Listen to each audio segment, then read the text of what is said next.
I have Dr. Ashwini with me. Good morning, Doc. How are you doing? Good morning, Jimmy. I am very well. Thank you. Good to hear. Dr. Ashwini, I am seeing so many alphabets in front of your name. What do they all stand for, yeah? That's my surname. No, Gautra Baswarajappa. no. After that, there's MBBS, MS, You're OBG. talking about the degrees. Yes, what are these? Why do you have so many letters in front of your name? Why are you that overachiever kind of doctor? Well, science is quite enticing. So Okay. once you get into medicine, I branched out into fertility medicine, Okay. and it's an ever-evolving topic. Right. So it inspired me to do more and more. Nice. Okay. So when we today is IVF day, so I wanted to talk to you about IVF. It's in vitro fertilization, right? Yes, Okay. absolutely. So what for a lay person who doesn't understand what this means, what does it actually mean? Well, IVF or in vitro fertilization is basically, in literal terms, fertilization outside the body. Okay. That means you're fertilizing the egg and the sperm, and then the egg starts dividing and life is created. So Okay. creating life outside the body. However, nurturing this life happens in the body. So that is what we call it as embryo transfer. Okay. That's it. Okay. So basically, what you're doing is the egg and the sperm you're fertilizing outside, then you're introducing that into the uterus. Yes, that is what we call it as embryo. Okay. And then from then on, the process continues naturally within the body. Yes, absolutely. Okay. So, in your experience, why would people opt for IVF? Well, rather than people opting for IVF, there are certain indications wherein, this is needed, absolutely needed, Okay. right? Pregnancy may not happen without an IVF. For example, if the fallopian tubes are blocked, Ah. the fallopian tubes are conduits that actually help for the egg to come into the uterus. Right. Now, if they are blocked, Huh. you have to take the egg out, fertilize it, make an embryo, and then transfer into the uterus. Okay. So similarly, there are other conditions like, sperm disorders. Okay. So if there is a motility problem, Right. count problem, or some issues with the sperm, and it's not able to reach the egg, so you aspirate the egg out, fertilize with the sperm in a petri dish, and then transfer the embryo. All right. Got it. Now, the motility of the sperm that you were talking about, what are some of the factors that affect that for men? Well, main factor infertility is quite poorly understood.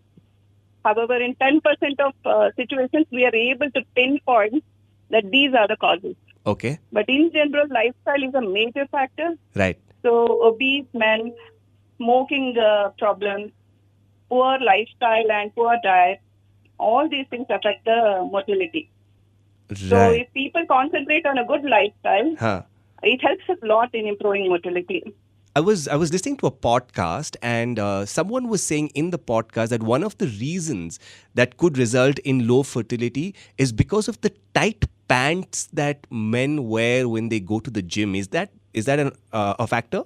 So if in case they wear tight pants, the testis is against the body, and again gymming, lot of sweating, and increase of the body temperature Right. can lead to reduced motility. Ah.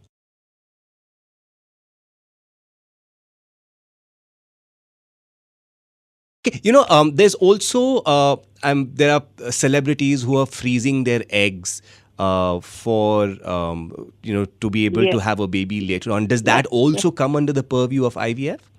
Yes, absolutely. Okay, so Now, why, for example, forget the celebrities, but why would you advise that to a layperson? see, technology has given women a lot of independence, Right, right? So what happens nowadays is that women are quite career-oriented. right, And we look at pregnancy way beyond 35 years, right. That's correct. right? So, but biology is such that with advancing age, we are losing the egg quantity and quality both. Okay, And this in result is infertility and problems in conception, miscarriages, etc., etc. okay, So it helps to freeze the eggs well before, between 30 to 35 or 25 to 30. Whenever a lady decides that I don't want a pregnancy till 35, okay. she has the choice to freeze her eggs and look at pregnancy at a later date. Okay. Nice. Nice. This is basically because we have this method called as vitrification. Okay. Now, that's been a game changer in IVF. All right. Vitrification gives us 100% recovery of gametes. Oh, nice. And that is what is helping us plan all these things. What would the cost be for this? Vitrification, approximately, I think across India, oocyte freezing is somewhere around 1 lakh. Okay. All right. Yeah. Okay. Okay. Yeah. Got it. Okay. You've been an IVF doctor for how long now? 17 years and ago. So 17 years ago, we were talking about a pregnancy rate of about 20%. Mm-hmm. And now we stand at 65%. Okay. This is, you're saying And- success rate of IVF. Yes. Okay. Yes. Okay. Just to wrap up this conversation, who would you recommend IVF to? What are the kind of people you'd recommend IVF to? Women who have blocked fallopian tubes, Right? women who have, couples who have a decreased sperm count or motility or morphology, Uh-huh. women suffering with endometriosis. Okay. IVF becomes a necessity if we want to avoid genetic disorders which are familial. That means if there's a family history of a certain genetic disorder, Uh-huh. we'll be able to avoid it in the future generation. Okay. Okay. Got it. Got it. Because you're able to check the embryo before you Correct. put it. Ah, nice. Nice. Okay. Absolutely. Okay. Any message that you'd like to give my listeners before we end this conversation? Well, women who are looking for IVF, my sincere suggestion to them is that, they have to be perseverant.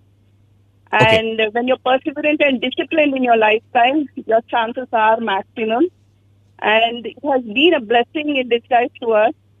And it's going to be much more successful in the coming years. And they should look at it when they still have time, Okay. rather than looking at it at an advanced stage. Right. Right. All right. All right. Thank you, Doc. Thank you for talking to us. So many questions you've answered. You've thrown light on so many things that I had doubts about. So thank you and have a lovely day. Thank you, Jimmy. Have Take a care. nice day. Bye.